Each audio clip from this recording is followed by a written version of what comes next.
नमस्कार मित्रों, मैं बीएल मेहरा BM2 क्लासेस के माध्यम से आज आपके सामने पुनः उपस्थित हुआ हूँ।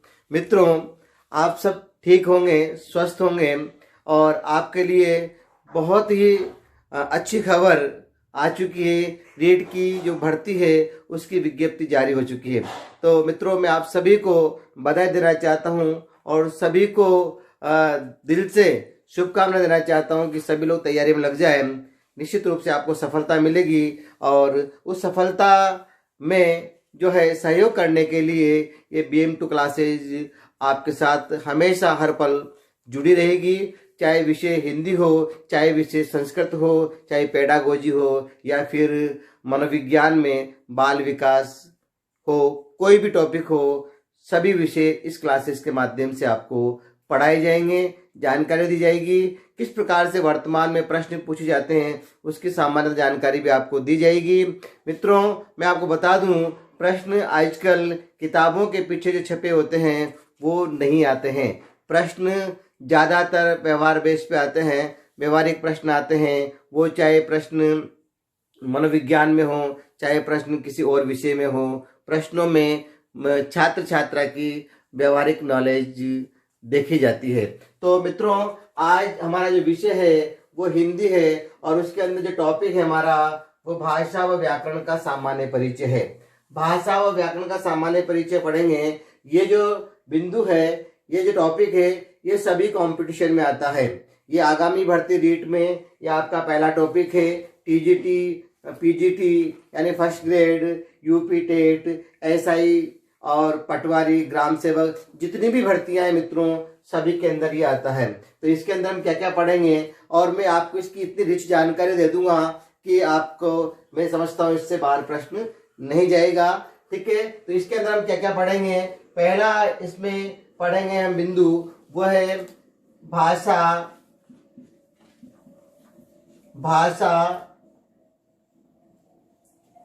की उत्पत्ति। भाषा की पहला बिंदु है हमारा भाषा की उत्पत्ति। दूसरा बिंदु पढ़ेंगे मित्रों हम भाषा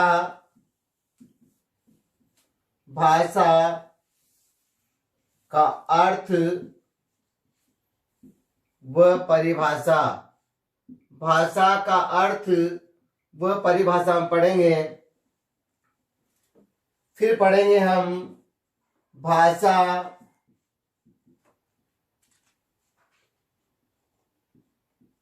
का विकास। भाषा का विकास। फिर पढ़ेंगे भाषा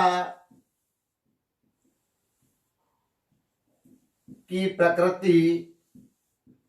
भाषा की प्रकृति या फिर भाषा की विशेषताएं। भाषा की विशेषताएं ये पढ़ेंगे। इसके बाद पांचवा टॉपिक पढ़ेंगे हम भाषा सीखने के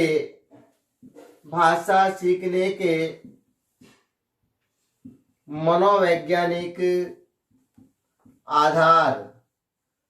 भाषा सीखने के मनोवैज्ञानिक आधार।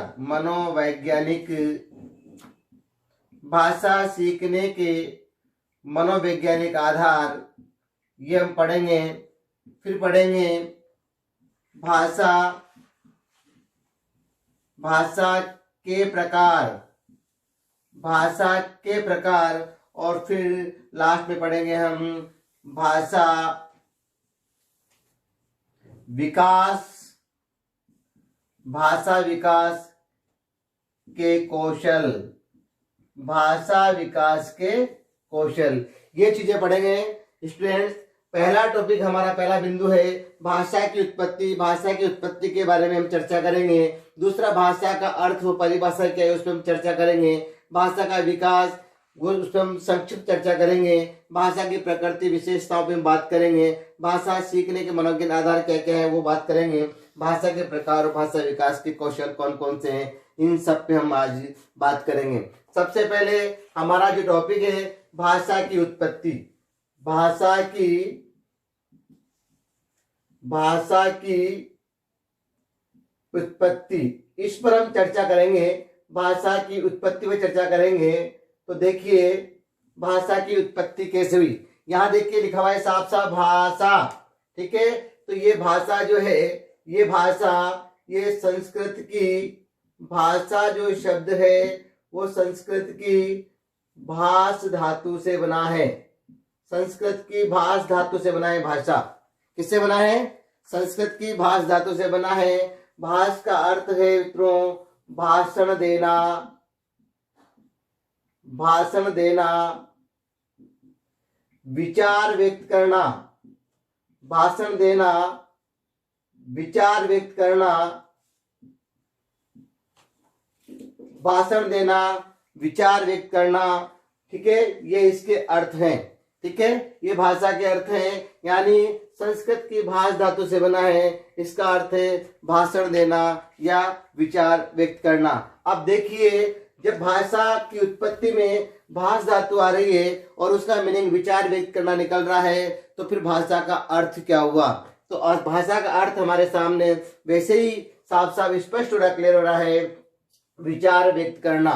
देखिए विचार मानव मन में, मानव मस्तिष्क में ऐसी एक अध्वन्यात्मक भाव है जिनको यदि भाषा का जामा पहना दिया जाए, ये भाषा का चोला पहना दिया जाए, तो वो जो विचार हैं वो एक तरह से भाषा का माध्यम प्राप्त करके और फिर भावों के रूप में बदल जाते हैं। तो मित्रों ये विचार जो है, ये विचार इसके अंदर जो है अध्वनि होती है, अर्थात इसमें जो है भाषा नहीं होती है। जब इन्हीं विचारों को भाषा का स्वरूप प्रदान करेंगे तो फिर वो आपकी एक कंप्लीट भाषा बन जाएगी। तो इसका जो अर्थ की बात करें, हम लोग अर्थ की बात करें, भाषा का अर्थ, तो यहाँ हो गया आपको अर्थ में विचार, विचार व्यक्त करने का साधन, विचार व्यक्त करने का साधन या फिर माध्यम, विचार व्यक्त करने का साधन या माध्यम। विचार व्यक्त करने के साधन या माध्यम को हम भाषा कहते हैं। हम क्या कहते हैं? भाषा कहते हैं, ठीक है। विचार व्यक्त करने के साधन या माध्यम को भाषा कहते हैं। अब देखिए विचार व्यक्त करने का साधन माध्यम में क्या क्या चीजें होना चाहिए, तो ध्यान दीजिएगा। विचार हमेशा व्यक्त करने के लिए दो तरह के पायदान चाहिए, दो तरह के, दोनों तरफ से जो है व्यक्ति या दोनों तरफ से व्यक्ति समुदाय चाहिए। कैसे चाहिए? जैसे एक व्यक्ति जब अपनी बात को कहेगा, बात को बोलेगा, तो दूसरा व्यक्ति उसे सुनेगा, और दूसरा व्यक्ति जब उसे सुनेगा तो सुनकर के वो वापस रिप्लाई करेगा, जवाब देगा, तो पहला व्यक्ति उसको सुनेगा और समझेगा। तो यानी पहले व्यक्ति से दूसरे व्यक्ति के पास और दूसरे व्यक्ति से पहले व्यक्ति के पास जो विचारों का जो आदान प्रदान हो रहा है, जो विचार आ रहे हैं और जा रहे हैं, इनके बीच में जो साधन है, इनके बीच में जो माध्यम है, वो माध्यम मित्रों भाषा है। देखिए इसको हम ऐसे समझते हैं, यहाँ पर ये जो भाषा है ये किस प्रकार से आदान प्रदान या इसका विनिमय होता है। यहाँ पर व्यक्ति क व्यक्ति है, यहाँ पे क व्यक्ति है और क व्यक्ति ख व्यक्ति तक, क व्यक्ति ख व्यक्ति तक अपने विचार पहुंचाना चाहता है, अपने विचार पहुंचाना चाहता है। क व्यक्ति ख व्यक्ति तक अपने विचार पहुंचाना चाहता है। तो जो विचार पहुंचाने के लिए जो साधन होगा, विचार पहुंचाने के लिए जो साधन होगा, जो माध्यम होगा, वो माध्यम आपका भाषा होगा, ठीक है। तो आपकी परिभाषा क्या हो गई? विचार व्यक्त करना या विचारों के आदान प्रदान के साधन या माध्यम को भाषा कहते हैं। ये आपकी परिभाषा हो गई। और विभिन्न शिक्षाविदों ने, भाषाविदों ने परिभाषाएं भी दी है, ठीक है।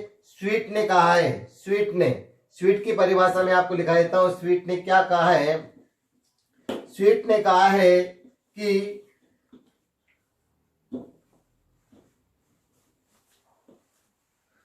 कहा है ध्वन्यात्मक, ध्वन्यात्मक, ध्वन्यात्मक शब्दों द्वारा, ध्वन्यात्मक शब्दों द्वारा विचारों का प्रकटीकरण, विचारों का प्रकटीकरण ही भाषा है। ध्वन्यात्मक शब्दों द्वारा विचारों का प्रकटीकरण ही भाषा है, ऐसा कहना है स्वीट महोदय का। स्वीट ने कहा है ध्वन्यात्मक शब्दों द्वारा विचारों का प्रकटीकरण ही भाषा है। मैंने बताया था विचारों में ध्वनि नहीं होती है, लेकिन विचारों में जब ध्वन्यात्मक शब्द आ जाते हैं तो फिर वो विचार प्रकट हो जाते हैं, और जब विचार प्रकट हो जाते हैं तो फिर वो भाषा का रूप ले लेते हैं, उसे हम भाषा कहते हैं, ऐसा स्वीट ने कहा है। तो यहाँ तक आपका हो गया, भाषा की उत्पत्ति अभी क्लियर हो गई। संस्कृत की भाष धातु से बना है। भाष का मतलब है भाषण देना, बोलना, कथन करना, विचार व्यक्त करना आदि आदि। इसके बाद भाषा का अर्थ व परिभाषा आपके सामने हो गया है। इसके बाद तीसरी बात करते हैं मित्रों, भाषा का विकास। भाषा का विकास कैसे हुआ है? देखिए भाषा का विकास, भाषा विकास में बहुत लेंथी चीज है, पर मैं आपको बता देता हूँ। भाषा विकास की प्रक्रिया है, भाषा विकास की प्रक्रिया है। आपको याद होगा सबसे पहले हमारे पास वैदिक संस्कृत, वैदिक संस्कृत यानी ये हमारी मौलिक और मूल भाषा है।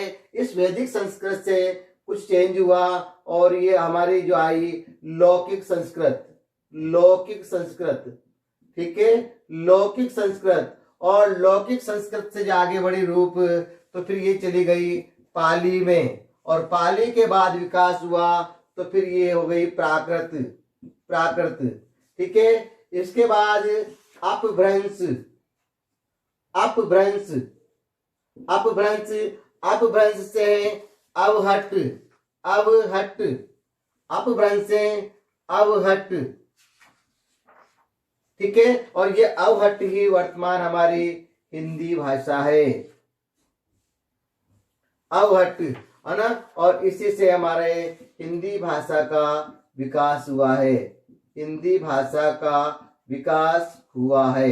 ध्यान रखेंगे मित्रों, दोबारा बताता हूं मैं आपको भाषा का विकास कैसे हुआ। वैदिक संस्कृत, लौकिक संस्कृत, फिर पाली, फिर प्राकृत, अपभ्रंश, अवहट, हिंदी आदि। इस प्रकार से प्रश्न पूछा गया है, फर्स्ट ग्रेड वगैरह पूछा गया है कि भाषा का विकास किस प्रकार से हुआ है, वर्तमान हिंदी का प्रयोग जो विकास है किस प्रकार से हुआ है। और हिंदी जो है संसार की, हिंदी का संसार की सभी भाषाएं, संसार की सभी भाषाओं की जननी संस्कृत भाषा है। संस्कृत भाषा मूल भाषा है और इसी से सभी भाषाएं जो है पैदा हुई है, ये भाषा का विकास हुआ है। हाँ तो मित्रों, हम भाषा विकास की बात कर चुके हैं और भाषा विकास के बाद हम बात करना चाह रहे हैं भाषा की प्रकृति की, भाषा की विशेषताओं की। तो मैंने आपको बताया कि भाषा अर्जित संपत्ति है, भाषा का एक सामाजिक प्रक्रिया होती है, भाषा का कोई अंतिम स्वरूप नहीं होता है, भाषा परिवर्तनशील होती है, भाषा का मानक स्वरूप होता है, भाषा का निश्चित व्याकरण व लिपि होती है और भाषा कठिन से सरल की ओर चलती है। ये सारी बातें भाषा की प्रकृति है। भाषा अर्जित कैसे है, भाषा अर्जित कैसे है, ये प्रश्न आपके दिमाग में आ रहा होगा, तो आप निश्चित रूप से मान के चलिए आपका समाधान अभी यहाँ होता है। देखिए बाल विकास की बात करें, मनोविज्ञान की बात करें, तो बच्चे का जब जन्म होता है तो जन्म होता है तो भाषा लेकर के नहीं आता है।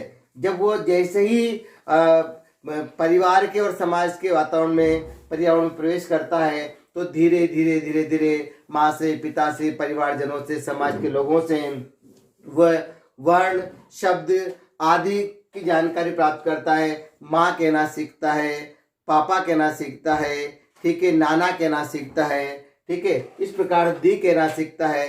ये सब भाषा अर्जित है, ये भाषा का एक प्रारंभिक स्वरूप है। इसके अलावा भी जैसे मान लीजिए एक प्रांत का व्यक्ति दूसरे प्रांत में लंबे समय तक यदि रहना चला जाता है या दूसरे परिवेश में जाता है तो उस परिवेश की जो भाषा है वो धीरे धीरे धीरे सीख लेता है, उसका अर्जन कर लेता है। तो ये आपकी पहली बात क्लियर हो गई, भाषा अर्जित है।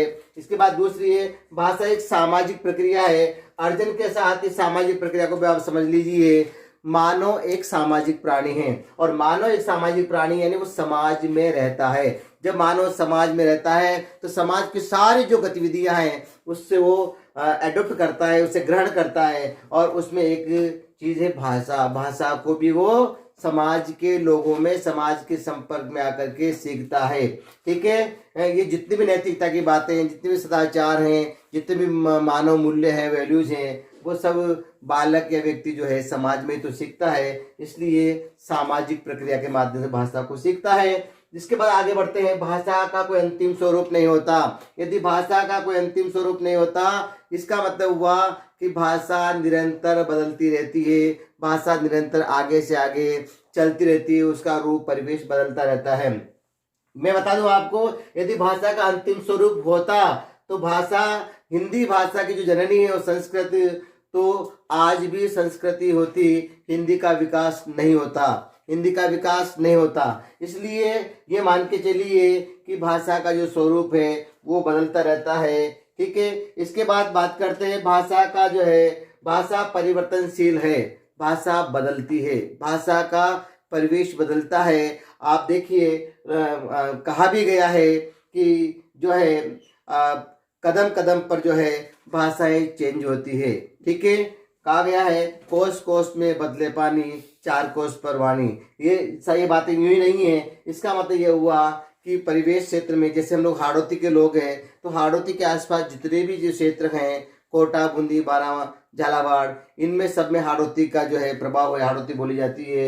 लेकिन झालावाड़ से थोड़ा उस ओर जाते हैं तो उधर झालावाड़ से संबंधित जो भाषाएं जो है वो उसका प्रभाव आ जाता है। यदि हम जयपुर तरफ जाते हैं तो जयपुर में जो है लूनाड़ी आदि भाषाओं का जो प्रभाव आ जाता है। ठीक है, इस प्रकार से भाषाएं जो है बदलती रहती है, परिवर्तित होती रहती है। इसके बाद भाषा का मानक स्वरूप होता है। निश्चित रूप से हर भाषा की एक पहचान होती है, हर भाषा का मानक होता है, और वही वो भाषा की पहचान भी कहलाती है। जैसे मान लीजिए हम लोग हिंदी को लिखे, हिंदी को समझें, तो हिंदी को जो है हम लोग बाएं से दाएं की ओर ले जाते हैं लिखते हुए, ये उसकी पहचान है। हिंदी की जो वर्णमाला है ये उसकी पहचान है। हिंदी में क कैसे लिखा जाता है, क को आप राजस्थान में लिखो, चाहे आप पंजाब में लिखो या फिर हरियाणा में लिखो या साउथ के राज्य में जाके लिखो, क को आप क जैसा ही लिखेंगे, इसका स्वरूप नहीं बदलेगा। इसका मतलब इसका एक मानक स्वरूप होता है, इसकी एक पहचान होती है। इसके बाद बात करते हैं भाषा का निश्चित व्याकरण व लिपि होती है। मैं आपको सामान्य व्याकरण का परिचय पढ़ा रहा हूँ, तो निश्चित रूप से मान के चलिए भाषा का, हर भाषा का एक व्याकरण होता है। अंग्रेजी का एक व्याकरण है, संस्कृत का एक व्याकरण है, हिंदी का एक व्याकरण है, और सबकी अपनी अपनी लिपि भी होती है। जिस भाषा को मैं पढ़ा रहा हूँ, हिंदी भाषा को, उसकी लिपि देवनागरी है। और जिस हिंदी भाषा का विकास जिस संस्कृत भाषा से हुआ है, उस संस्कृत की लिपि भी देवनागरी है। और जिस अंग्रेजी की मैंने अभी आपसे बात की, उसकी लिपि रोमन है, पंजाबी की गुरुमुखी है। सभी भाषाओं की जो है अपनी अपनी लिपि होती है। ठीक है, और अंत बात है प्रकृति में, वो है भाषा कठिन से सरल की ओर चलती है, कठिन से सरल की ओर चलती है।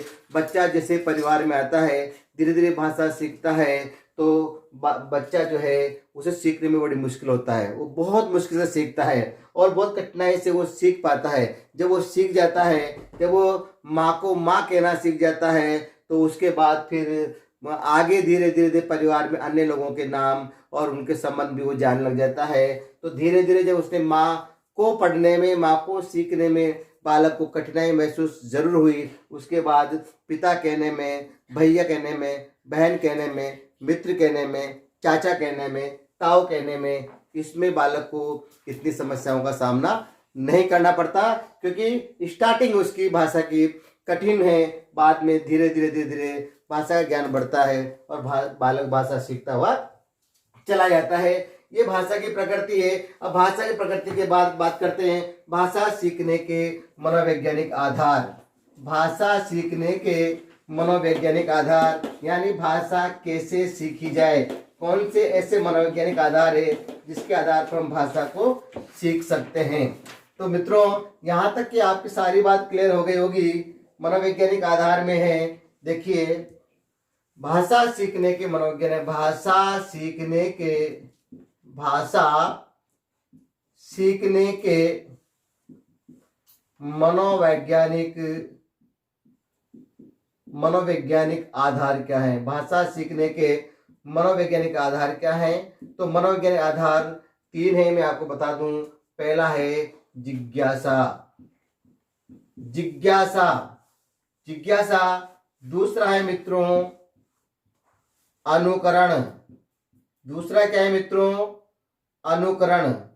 और तीसरा है मित्रों अभ्यास, तीसरा क्या है? अभ्यास। ये 3 बेस हैं, 3 आधार हैं, 3 प्रकार की मनोवैज्ञानिक स्तर है जिसके आधार पर भाषा सीख सकते हैं। पहला है जिज्ञासा, बिना जिज्ञासा के हम कुछ भी ज्यादा नहीं सीख सकते, बल्कि हमारा सीखने का जो ग्रोथ है वो रुक ही जाता है। जिज्ञासा होती क्या है? जिज्ञासा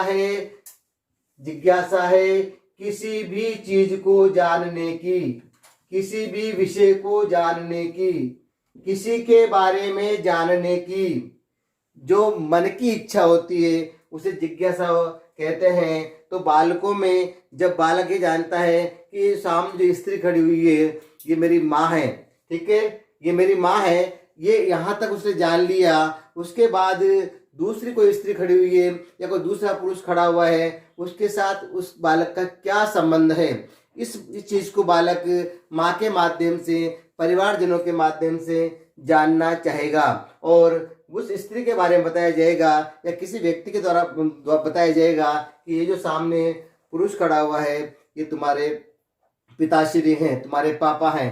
तो बालक ने क्या है, अपनी जिज्ञासा के माध्यम से जाना कि सामने जो पुरुष खड़ा है वो मेरे पिता हैं, ये दादाजी है, ये भैया हैं, ये बहन है। बालक में जिज्ञासा होगी, जितनी ज्यादा जिज्ञासा होगी बालक उतनी तीव्र गति से भाषा सीखता हुआ चला जाएगा। और जिज्ञासा होना चाहिए, जिज्ञासा समाप्त नहीं होना चाहिए। जिस व्यक्ति की जिज्ञासा समाप्त हो गई समझ लो उसके सीखने का जो क्रम है, विकास है, वो वहीं पर अवरुद्ध हो गया। इसके बाद अनुकरण, अनुकरण बिल्कुल एक अनुकरण हमेशा आइडियल होना चाहिए, हमेशा आइडियल होना चाहिए, एक आदर्श का अनुकरण होना चाहिए। और भाषा के माध्यम से यदि हम आदर्श का अनुकरण करेंगे तो हमारी भाषा आदर्श होगी। निश्चित रूप से हमारे बड़े जो जैसा कर रहे हैं, जो जैसा बोल रहे हैं वैसा हम भी बोलना प्रारंभ कर देते हैं, तो ये अनुकरण हुआ। कई बार बड़े लोग घर में कहते हैं अरे कितनी अच्छी बातें बोलता है, इतना छोटा है उसके बाद भी बहुत अच्छे अच्छे वाक्य बोलता है, बहुत अच्छी शब्दावली है, कहाँ से सीखा? तो कहाँ से सीखा? तो वो जो अनुकरण है बालक का भाषा सीखने का, उससे उस परिवार के चरित्र, परिवार का जो माहौल है, वातावरण है, उस परिवार के सदस्यों के बारे में भी जानकारी अपना पता लग जाता है कि ये बालक इतनी अच्छी भाषा बोलता है तो इसका परिवार भी निश्चित रूप से बहुत अच्छा होगा। जो बालक संस्कारों को प्रस्तुत करता है, मानवीय मूल्यों को प्रस्तुत करता है, वो सारे मूल्य भाषा के माध्यम से परिवार से वो सीखता है। तो अनुकरण जितना ज्यादा करोगे, अनुकरण का मतलब है जो जैसा है हमारे पहले वाली स्थिति, बाद वाली स्थिति को वैसा करना या वैसा होना, यही अनुकरण है। पहले वाली स्थिति के अनुसार बाद वाली स्थिति को ढालने का प्रयास करना अनुकरण कहलाता है। इसके बाद अभ्यास है। अभ्यास तो सब में काम आता है, व्याकरण में तो अभ्यास बहुत काम आता है, व्याकरण में, मैथमेटिक्स में, इन सब में बहुत काम आता है अभ्यास, ठीक है। थॉर्नडाइक का एक नियम भी है सीखने का, सूत्र भी है अभ्यास, है ना। करत करत अभ्यास के जड़मत होत सुजान, रसरी आवत जाते शिल्प पर परत निशान। निश्चित रूप से एक जो कोमल सी रस्सी है वो बार बार पत्थर पे आती हुई जाती है ना, कुएं के मुहाने पर लगी हुई जो चट्टान है उस पर आती हुई जाती है।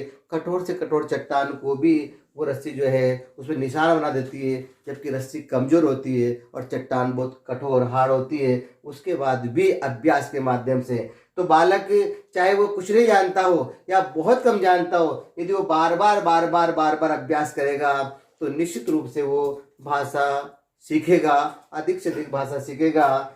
माँ बालक को माँ कहना सिखाती है, बड़ी बहन दी कहना सिखाती है।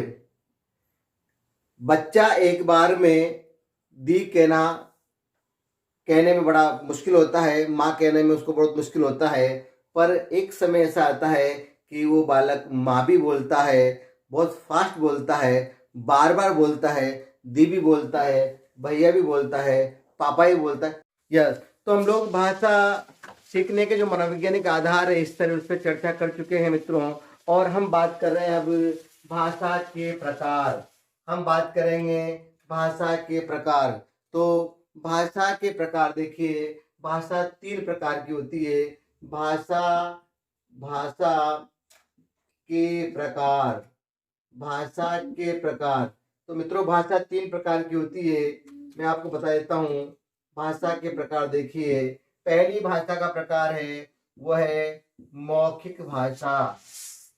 मौखिक भाषा पहला प्रकार है मौखिक भाषा। दूसरा प्रकार है मित्रों लिखित भाषा। लिखित भाषा दूसरा प्रकार है लिखित भाषा। और तीसरा प्रकार है मित्रों सांकेतिक भाषा। सांकेतिक भाषा। ये भाषा के 3 प्रकार हैं। भाषा का जब विकास हुआ, भाषा जब अस्तित्व में आए, तो भाषा का सबसे पहले प्रकार मौखिक भाषा प्रकार आया। उसके बाद विकास में बढ़ते बढ़ते बढ़ते बढ़ते फिर लिखित रूप का विकास हुआ, फिर सांकेतिक भाषा का। ठीक है, इस प्रकार से ये भाषाओं के 3 प्रकार हैं। अब मौखिक भाषा क्या है? देखिए, मौखिक भाषा का मतलब है मुंह से बोल करके विचार प्रकट करना। मुंह से बोल करके विचार प्रकट करना। तो इसका संबंध जो है वह बोलने से है। मौखिक भाषा का संबंध है बोलने से संबंध है, यानी बोल करके विचार प्रकट करना। ठीक है, इसके बाद बोल करके, यानी पहले इसकी बात करें हम लोग हमारे आश्रम व्यवस्था की जब बात करें, जब गुरुकुल चला करते थे, तब गुरुजी जो है किसी पेड़ के नीचे किसी चबूतरे पे खड़े होकर के और नीचे बैठे हुए जो विद्यार्थी हैं, उन्हें जो विषय वस्तु का जो ज्ञान है वो मौखिक रूप से दिया करते थे। सूत्रों और मंत्रों का जो ज्ञान है वो मौखिक रूप से बोल बोल करके दिया करते थे। तो ये मौखिक भाषा है। इसके बाद दूसरा स्वरूप है वो लिखित, यानी लिखित रूप में जो है विषय वस्तु का होना। लिखित रूप में विषय वस्तु का होना, भाषा का होना। लिखित रूप में विषय वस्तु जो होती है वो क्या होती है? जैसे आपकी किताबें हैं, आपका समाचार पत्र है, ठीक है, पाठ्य पुस्तकें हैं, समाचार पत्र हैं, ये लिखित के साधन है। समाचार पत्र हैं, ठीक है। आपकी कई प्रकार की जो पत्र पत्रिकाएं हैं, चाहे वो साप्ताहिक हो, चाहे वो पाक्षिक हो, चाहे वो मासिक हो, त्रैमासिक हो, षटमासिक हो, वार्षिक हो, ये सारी पत्र पत्रिकाएं सभी लिखित रूप में होती है। इसके बाद तीसरी भाषा है, वो भाषा है सांकेतिक भाषा। सांकेतिक मतलब इशारा, इशारों में, इशारे से सांकेतिक भाषा। ठीक है, इसे जासूसी भाषा भी कहते हैं। सांकेतिक भाषा को इशारों में ही, यानी आंखों का इशारा, हाथ का इशारा, ठीक है, पैर का इशारा, बॉडी का इशारा, इस प्रकार से इशारे में जो है ये भाषा का जो है आदान प्रदान, विचारों का आदान प्रदान संकेतों के माध्यम से होता है। आपने देखा होगा जब आप रोड पे जाते हैं और कहीं भी सर्कल आता है, तो वहां पर जो पुलिस होती है, ट्रैफिक पुलिस होती है, वो चौराहे पे इधर से उधर आने वाले साधनों को ऐसे हाथ का इशारा करके रोकती है और दूसरे को हाथ का इशारा करके चलने के लिए कहती है। वो मुंह से कुछ नहीं बोलते, लेकिन इस प्रकार से संकेत करने का मतलब हो गया मित्रों रुकना है आपको। और ऐसा संकेत करने का मतलब है कि आपको निकलना है, आपके लिए ग्रीन रास्ता है, ग्रीन बत्ती है, और आपके लिए रेड है। तो ये सब क्या है? ये सब संकेत ही संकेत है। साहित्य में सांकेतिक भाषाओं का कई प्रकार से प्रयोग किया गया है। ठीक है, तो ये आपका जो है क्लास में टीचर जो पढ़ाता है, बच्चे से कहता है, बच्चे की तरफ संकेत करता है, किसी बच्चे को खड़ा करना हो, ऐसे संकेत करता है तो बच्चा खड़ा हो जाता है, और ऐसे संकेत करता है तो बच्चा बैठ जाता है। यदि किसी को आप भाव प्रकट करना चाहते हो, विचार प्रकट करना चाहते हो, तो कभी कभार आप घूर के देखते हो, आंखें दिखाते हो, तो सामने वाला बच्चा समझता है, व्यक्ति समझता है कि ये व्यक्ति मुझसे नाराज है। ठीक है, ये सारे भाव जो हैं ये संकेत के माध्यम से हम प्रदर्शित करते हैं। तो ये भाषा के 3 प्रकार हैं। मौखिक भाषा जो कि बोल करके, विचार व्यक्त करके, विचारों का आदान प्रदान करने के काम आती है। ये भाषा का प्रारंभिक स्वरूप है। सबसे पहले इसी का ही प्रयोग किया गया था। उसके बाद में विकास हुआ लिखित भाषा का। इसमें लिखना, इसमें लिपि की आवश्यकता पड़ी, इसमें लिपि की आवश्यकता पड़ी। लिपि का मतलब लिखना है, तो यानी भाषा को लिखित रूप में ग्रहण किया गया, तो उस स्वरूप को भाषा का लिखित स्वरूप कहते हैं। और फिर तीसरा प्रकार है सांकेतिक भाषा। आपने देखा होगा पशु पक्षियों में सब में यही भाषा काम आती है, उनके द्वारा बोले हुए चहचाट करने की जो आवाज में कोई किसी प्रकार का सार्थक शब्द नहीं होता जिससे कि एक पक्षी बोल रहा है दूसरा सुने, ऐसा नहीं होता। लेकिन फिर भी वो संकेत के माध्यम से, आपने पशुओं को देखा होगा, एक गाय दूसरी गाय को चाटती है, उसके पास खड़ी होती है, ये सब क्या है, ये सांकेत के रूप में प्रेम जताने का, प्यार जताने का पशुओं का अपना तरीका है। तो ये सांकेतिक भाषा हुई मित्रों। तो भाषा के 3 प्रकार आप समझ गए हैं, याद रखना, पहला मौखिक भाषा, दूसरा लिखित भाषा और तीसरा सांकेतिक भाषा। यहाँ तक आप समझ चुके होंगे, आप अपने अभ्यास पुस्तिका में ये चीज नोट कर लीजिएगा। इसके बाद बात करते हैं भाषा विकास के कौशल। भाषा विकास के कौशल, देखिए मित्रों, भाषा विकास के कौशल यानी भाषा का प्रयोग किस प्रकार से किया जाना चाहिए और भाषा विकास के कौशलों का सीधा संबंध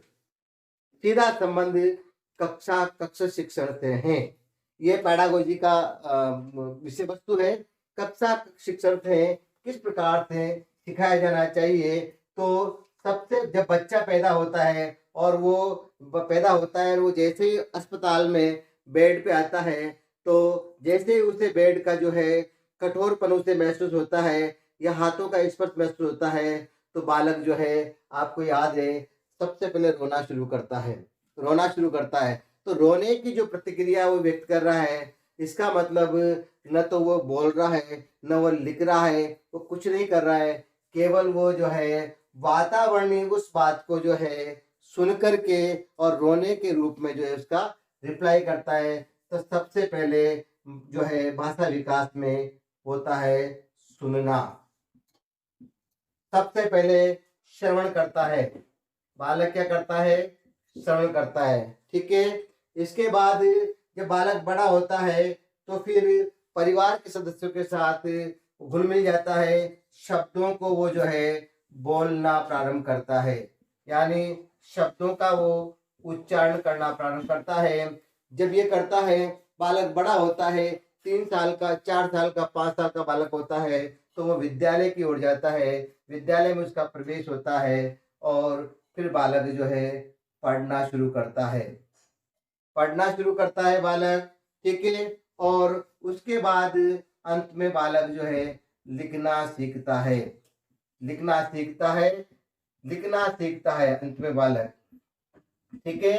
तो ये भाषा विकास के कौशल हैं। ये प्रश्न कई बार पैडागोजी पूछा गया है और आप लोगों को मैं भाषा विकास में और भाषा का परिचय में आपको बता दूं कि सबसे पहले बालक श्रवण करता है, श्रवण के बाद बालक आगे बढ़ता है, तो बालक जो है उच्चारण करता है और उच्चारण यानी बोलता है, और उसके बाद बालक पठन करता है और पठन के बाद बालक लेखन करता है। जितने भी भाषा वैज्ञानिक है, जितने भी मनोवैज्ञानिक है, सभी ने यही क्रम बताया है कि सुनना, बोलना, पढ़ना और लिखना।